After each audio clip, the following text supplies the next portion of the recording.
This Texas story comes from John Swayze and his uncle Johnny Adams from Harlingen, Texas. Uncle Johnny, tell me, you were born in Harlingen, Texas. What year were you born in?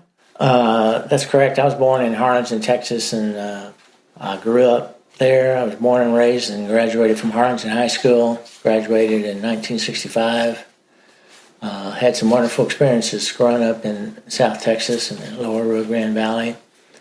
It was like a carefree area. We had the freedom to go to the beach, go to Mexico. There was a lot of areas we would go out, go dove, white-wing hunting, ducks, geese. There was a agricultural refuge nearby, and we'd go there early in the morning and hunt geese, which is the hardest bird there is to shoot, I think. I've been goose hunting one time, and I'll never go again. I did not have fun. Duck hunting, I love. Yeah, the geese, they're a smart bird, and of course, it's a bigger bird, and they're harder to gauge. Their speeds is like when you see an airplane in the sky. It looks like it's just barely moving, but you know it's going several hundred miles an hour. Sort of the same principle with a goose.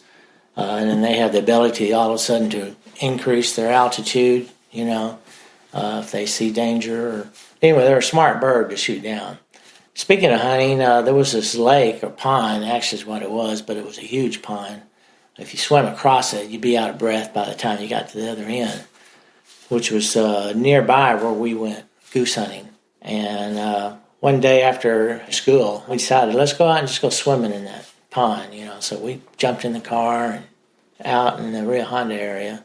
Well, I'm probably 10 miles outside of Harlingen or something. I don't remember the distance or how far, but we went out there swimming, and we didn't swim that long, but it was just a spur of the moment, something, get out of the house or go do something.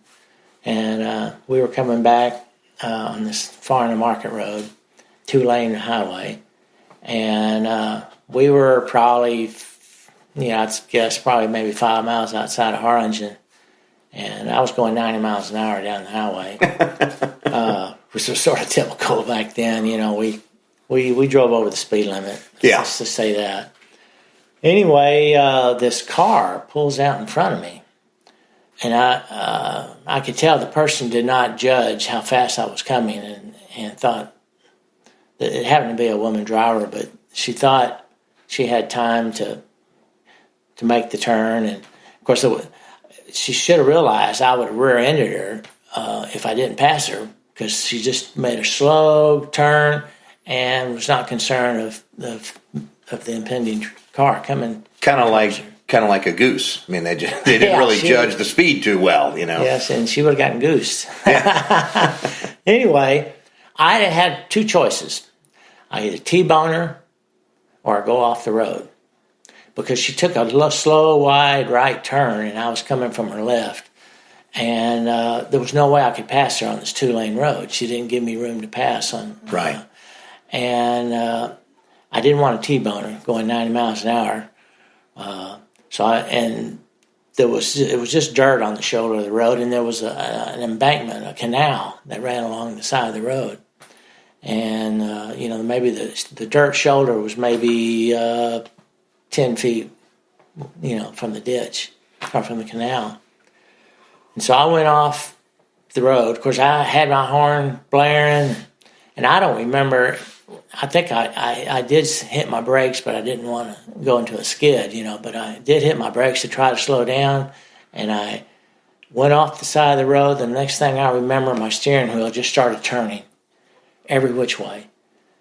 And I just remember I asked God for help, and dust was everywhere. You couldn't see anything, and everything was, it passed by so quickly. We finally came to a stop. My brother, who was riding shotgun, was next to me like he was my date, and I had two buddies in the back seat, and they were together in the back seat like we were, Man, I was so high-strung and nervous, and, Anyway, as soon as we stopped, we got out of the car, and I ran over to the lady that was driving the other car, and berated her for, what are you doing? Don't you know how to drive, And anyway, I went back to inspect our car, and there was weeds embedded in the hubcap on the left side of both wheels. So the car had to have been tilted. I mean, to get the weeds in the hubcaps, it had to have been, the car had been leaning quite a bit. You're lucky it didn't flip And over. I think it was a miracle. And to this day, I think that hand of God kept my car from flipping over.